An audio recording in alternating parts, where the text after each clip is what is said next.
Hey everyone, welcome back to the Law Firm Marketing Minute. You might notice that there is a familiar face back on the show. It's not Eddie, thank God. It's good old John, the wizard here at the Spotlight HQ is what we refer to him as. You know I couldn't be gone too long. That's right. You can't keep a good man down. So John's back and very excited to have him here because, I mean, obviously you guys know he was the host for many years, many moons, as they would say, and very excited to have him back. So, John, appreciate you taking the time out of your very busy day to be here. No, it's great. I'm always happy to be back. Cool, awesome. I appreciate you being on this episode because we're really going to deep dive into the aspect of story branding, storytelling in your marketing. Yeah. How humans are just simply attracted to the whole aspect of storytelling. I mean, for many years, hundreds of thousands of years, humans have been telling stories, sitting around a campfire, passing stories along to generation to generation.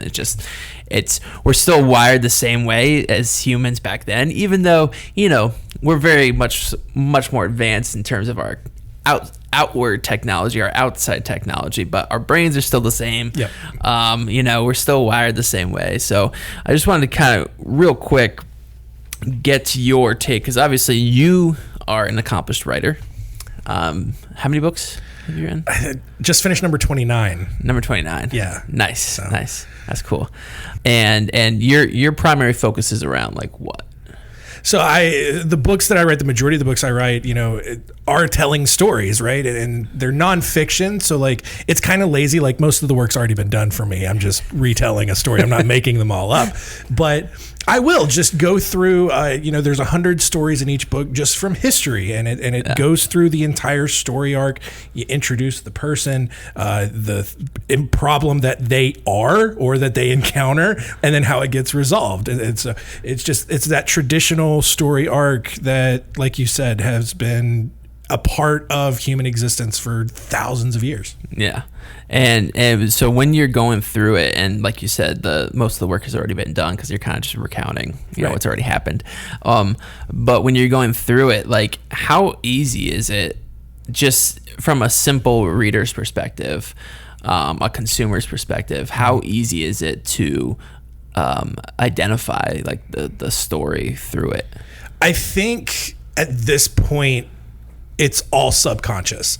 Like, I don't think people, and maybe I'm wrong, but I think most people aren't reading a story and they're not looking for the specific elements, right? Like they just know what it is automatically, right? Like they're not reading a story and they're saying, oh, this guy's the protagonist. I have identified the protagonist. This is the person I'm rooting for in this story. Then it's like they get a little bit long or get farther along and they don't like physically or consciously go, oh, this is the problem. They have encountered the problem. I sure hope they get through it. No, like all of that is just natural and it's subconscious and that's the things that we identify and it's just how we go through all of the stories where, again, it's just instinctual at this point, and it's just something that no one, I don't think, actively is thinking about, but it's natural. Yeah. So, and that translates into marketing, into law firms marketing. Yeah. Basically, that they have storylines constantly going throughout their day-to-day. I mean, and I'm not just saying like behind the scenes in your law firm, I'm saying like your actual cases, like you have arcs, story arcs, if you're a lawyer, because you have a client who has a problem and then they need it solved, right? So I mean, like in terms of the core of a story, the core essence of a story, like it's perfect for a law firm to really use those stories in their marketing. Absolutely. And how can a law firm use story in their marketing? What's the most basic line of using story in your marketing? Well, first I want to address, because I'm sure a lot of people in the audience right now are going, Mike, ethics. Oh, that's right. Yeah. It's fine. There's a simple workaround for that. Like, obviously you're not going to use the client's actual name. Yeah.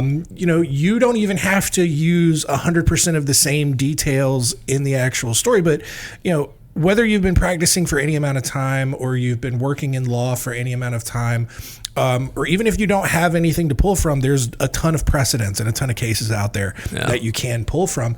But it's just pulling from reality and pulling from past experiences where you can just very easily take those situations and turn them into stories, right? So let's take a family lawyer, for example. John Doe comes in and not only, he's cheated on his wife and then she found out and then she hauls off and beats the hell out of him, right? So now we've got a lot of different layers involved, right? Sure, like, okay, maybe you thought when I first said this, oh, John Doe's going to be the hero. Well, now we're not quite sure, are we? Because not only has he cheated, but now he's also the victim of an assault. So what do we do from here, right? And so you as the lawyer, like you can have all kinds of, leeway with this and kind of craft that story because guess what? There's going to be other John Does out there who go and cheat on their wife and maybe they don't, maybe their spouse does or doesn't find out. Yeah. And then there's like this whole Tiger Woods situation going on, right? Oh. And that's a good reference. Yeah. Golf's going on right now, right? Exactly.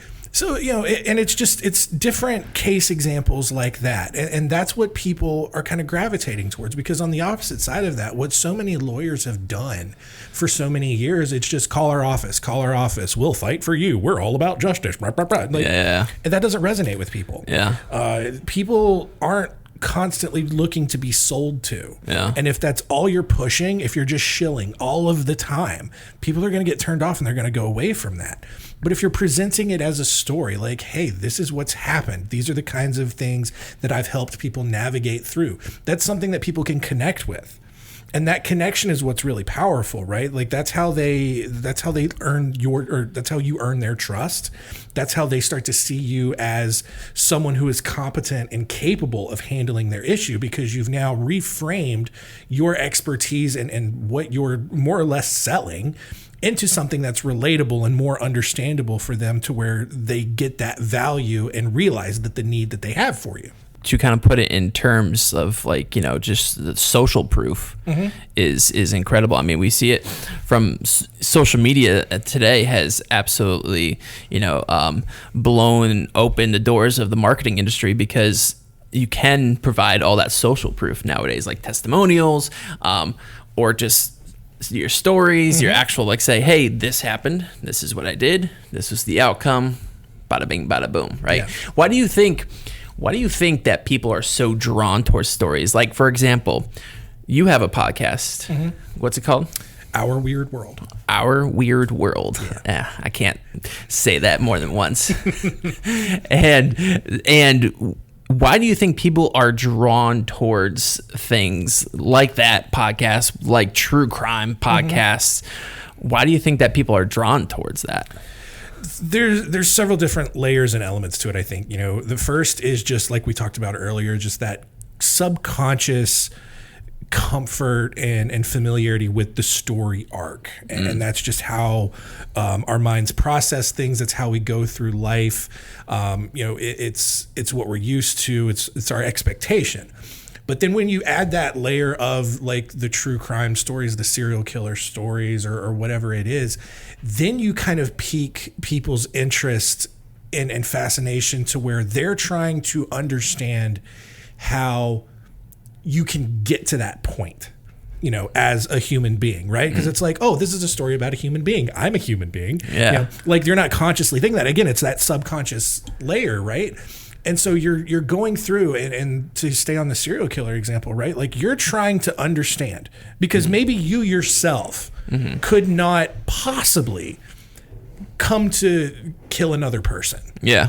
But God, you sure would like to figure out why other people can. Yeah. Not because you also want to get to that point, right? Hopefully not. Right. But because you just lack, it's just there's a piece in your brain that's missing, and you're trying to solve that puzzle and try to figure out what it is. And so that sort of thing just really seems to fascinate people. And one kind of side note here, God, you want to build like a social media presence and come up with easy content ideas. doing just like you see these story time formats. As a lawyer, you just have an endless supply of those, and people are going to be really interested in those. Just story time. I had a client one time who murdered an entire hospital wing of people, and people are going to be like, what? How did I not hear about this? How did you defend this person? Right. And so like those sorts of things, and obviously most stories aren't going to be that, juicy or whatever, but the juicier, the better though. Yeah. But I mean, even just everyday stories, right? Like I had a client one time who got into a car accident with an 18-wheeler and had their legs chopped off. And obviously, they delivered packages for UPS for a living, and you kind of need your legs to get off the truck and walk up to a house or whatever, And from there, it's like, oh man, well then how does this person keep living? How did you help them? And it's those subconscious things that keep people interested and keep people going, and that's what draws people in. Yeah, I wonder if there's also an aspect of like of fear to it, right? Because different emotions get different reactions, and fear tends to make people take action the most than anything else, right? More than curiosity, more than happiness, it's fear. So when you're like a local lawyer and you're saying, oh, well, this business, I just fought for my client against this local business that did X, Y, and Z to them. It's kind of adding that element of fear, especially to somebody who is local, is like, oh, I know that business. Oh my gosh, I didn't know that they were that horrible, or I didn't know that they did these things, or they found someone's body in their basement or something like that. Like just stuff that's like very local, very close to home. Yeah. And I feel like that's like, it's not necessary.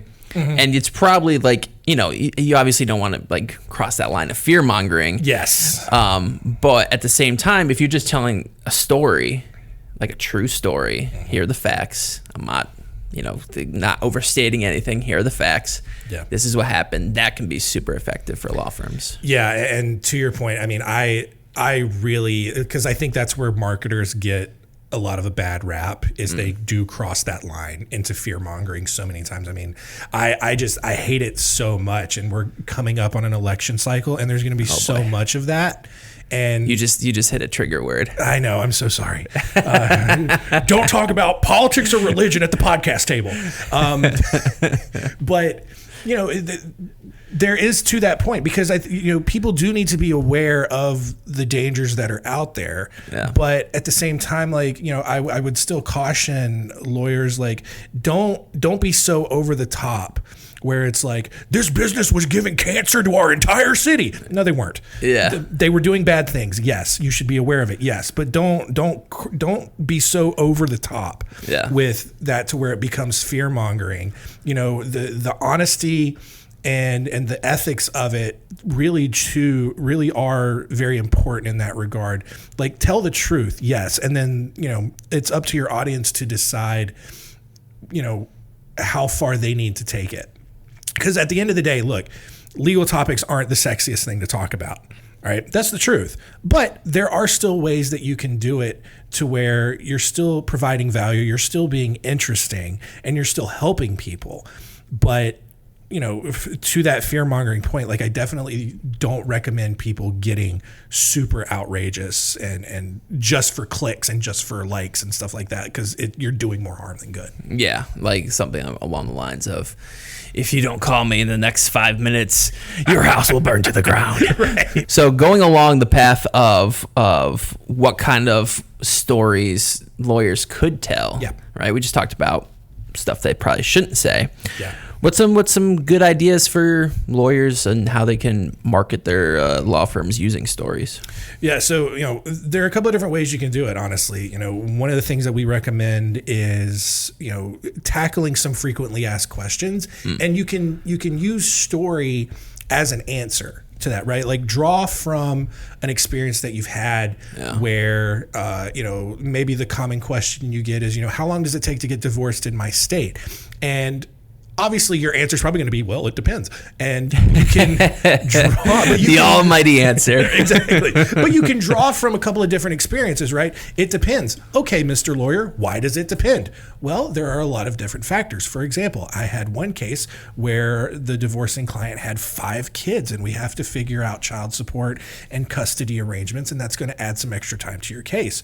Alternatively, I've had other situations where it was, a couple, they didn't have any kids, but they had millions of dollars in assets.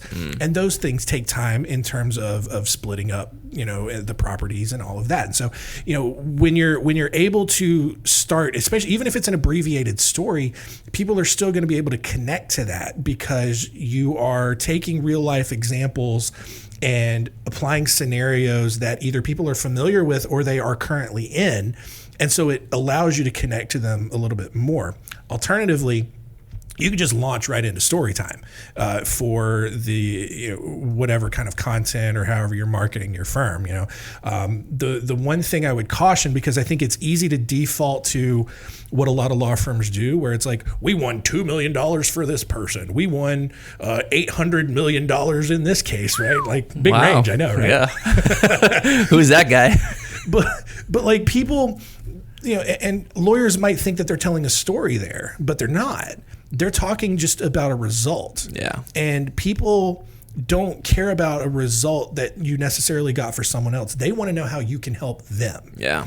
And without getting them in for a consultation, telling a story of how you navigated a similar situation is going to be the closest thing that you're going to get to being able to show them your expertise and really demonstrate that you're the right person for the job. Yeah.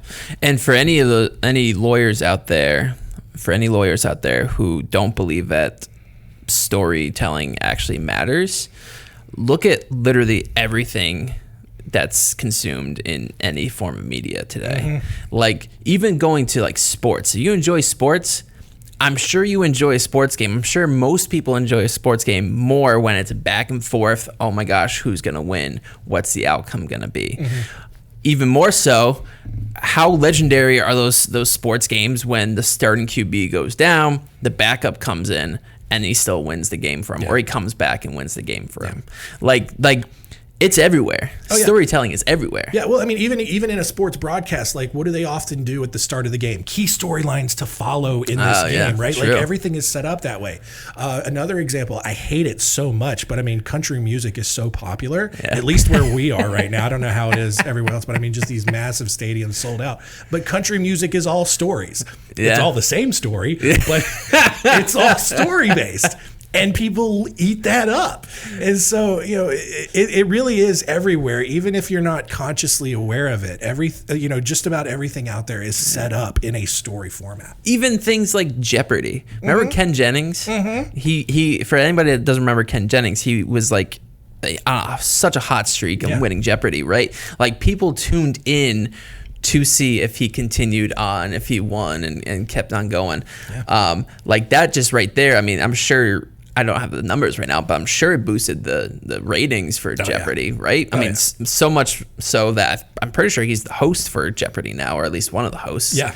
Like, just like right there and there, like even in Jeopardy, you have all these stories everywhere. So let's talk about the details of a story. Yeah. In terms of who plays who. Yeah. For a law firm, for a lawyer, who is the hero of their story when they're marketing? I love this because most lawyers think it's about them. Mm. Most lawyers think they're the hero, and they're not. Mm. First of all, let's talk about like the traditional elements of a story, right? Like I've mentioned a couple before. You have your protagonist, your hero, the main character. And in every story, they encounter a problem. Yeah. Maybe there's a villain, an antagonist, or maybe there's just an obstacle in their way. Maybe it's an internal kind of like self-doubt obstacle that they have to get over, and they're their own antagonist or something. Like get real deep and get layered in these stories sometimes. Yeah. But it's all still the same, right? So you have your protagonist, you have the problem or the antagonist. Then you have, the ultimate climax, the crescendo of the story, the big dramatic moment when you think, oh no, the hero's died, and then he comes walking out of the ashes, whatever. And then you have, the ending of the story. But also, every single story also has the guide. The wise, sometimes it's the wise wizard, or sometimes it's the fat doughy friend. Shout out Gandalf. Exactly. Lord of the Rings. Yes. Sometimes it's the fat doughy funny friend who comes in the rom-com and gets the hero to realize, no man, she was the right girl for you. Whatever. They're in all the stories, and the lawyer in this instance, in all of the story arcs, should be the guide, the hero. All right, you can be the wizard. You don't have to be the fat, doughy, funny friend, right? Like, that's fine. It's your preference. It's whatever you want to be, man. But you are the guide, all right? You are Gandalf, right? You are Yoda. You are there to help the protagonist, the hero, who is your client, overcome whatever legal obstacle it is, whether it's they were falsely arrested by the police and falsely charged with murder, or they are, they were run over by a drunk driver and now their life is irreparably damaged, and like you're trying to help them kind of reset and get a new life or whatever. Like, those are the sorts of things that the lawyer plays the role in the story. And for a lot of years, though, the lawyer made it about themselves. Like, I'll go back to the example I shared earlier where it's like, we won $2 million for this one. I won $500,000 for this person. And it's me. I'm great. And it's like, no, it's not about you. It's about what you can do for your heroes and how you guide them through this giant legal obstacle that they have no concept for. No one understands how the law works.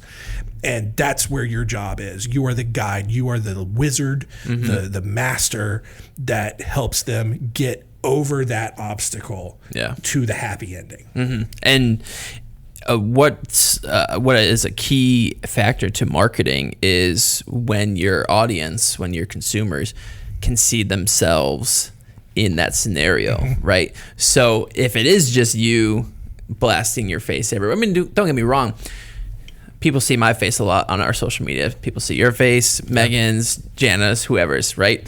But the thing is that like that's an aspect of branding because it familiarizes people with who we are. Like that helps the branding aspect. But when it comes to people, our consumers, our target audience actually seeing themselves in the problematic situations that we are describing, that's the key there. So basically you can show your face, you can say that, you helped, someone along, as long as you are specifying that I realize that I'm not the hero here. I'm just the guide, just the guy helping him get from point A to point B. Yeah, well, I mean, we can make a real quick example of this, right? Like, here's the difference, all right?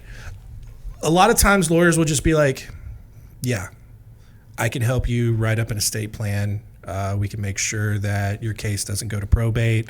The courts at that point will just decide who gets your stuff, and maybe that's not what you want. Maybe you don't want all your stuff to go to your kids because your kids are terrible. You want it to go to a charity or something. That's fine. We'll take care of that. That's pretty straightforward. It's pretty bland, to be honest. Or how about this? So I see this situation happen a lot. I had a client one time. They had, millions of dollars in assets, but they didn't have the best relationship with their kids. And they were really concerned about the state just defaulting, passing down all of their assets to their kids, and their kids would squander it. And that's not what this individual wanted. So there are a lot of different ways that we can go about doing this. We can set up last will and testament to clarify any specific final wishes. We can also set up charitable remainder trust or something along those lines to where we donate or give those extra assets that you want specifically to be donated off to charities upon your passing.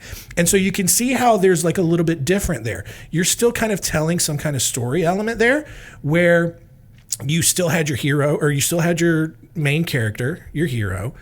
They had a problem. you were the guide that helped them resolve that issue. Yeah, it kind of sucks that the villain in the story was their kids. I don't know why. That's where my mind went for some reason. But it was a little bit more engaging, I feel like. And that's what's going to keep people around. And it's like, oh, okay, this guy, not only does this guy or gal know what they're doing, they've got solutions for it. And they've been through it before. And they're not just, they weren't selling me on it. They were just explaining what happens. Yeah. Let's talk about the flashiness real quick. The flashiness of, you got like these legal eagles out there, right? Like you got these hammers, right? All these characters, right? Yeah. Like let's talk to those lawyers out there that are looking at these legal hammers, these legal eagles, and being like, man, like it seems to work for them. I mean, we could dive into another hour-long discussion on just like internal strength and the power of woo and influencing and stuff and like it's frustrating for me because I don't have those for whatever. Like I feel like I'm pretty engaging, pretty entertaining, but I'm not famous yet, so clearly I'm missing something. But for whatever reason, though, it just happens naturally for some people. People are just naturally drawn to certain personalities. And if that's not you, that's okay. It doesn't mean that you failed. It doesn't mean that you can't find success elsewhere. It just, you have to reset the expectation and understand that, look, you're not going to go viral. You're not, and you don't have to either. You don't have to build this character and this mascot. What the vast majority of people should be trying to do is just be consistent, so like tell your stories, but tell them consistently. Don't just try it once and then, oh, well, this one only got 10 views. I'm going to go try something else. No, like you have to build up. You have to build the expectation. You have to make sure that people have a chance to get to know you.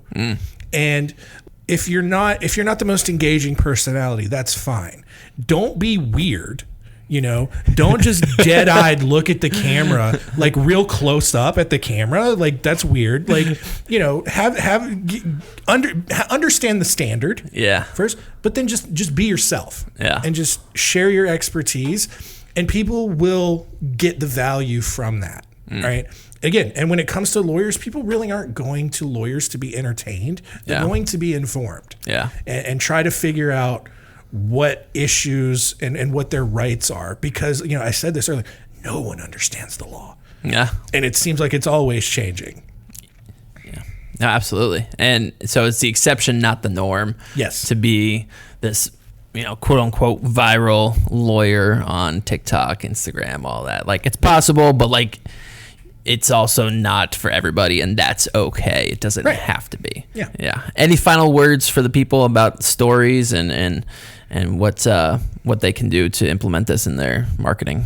Whether it's the blogs that you're writing or the videos that you're producing, social media content, whatever it is, focus on your audience's needs. Your audience is the hero of the story. Your audience is the focus of the story. It's not about you. You're great, yes, but you're Yoda, you're Gandalf, right? Which is still cool. Which is great. Yes. You are the role that Patton Oswalt plays in every rom-com, right? Like you're the guide, and that's fine. Be that, embrace that role.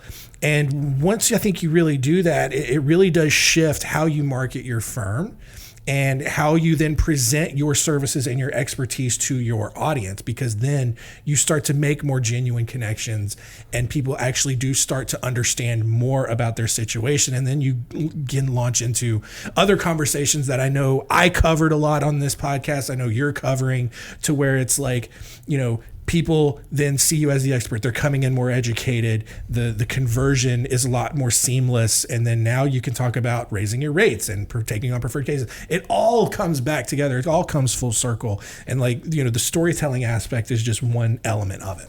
Awesome. If any listeners out there have any questions or comments for John, please leave a review. And I'm sure John will be happy to address those at some point.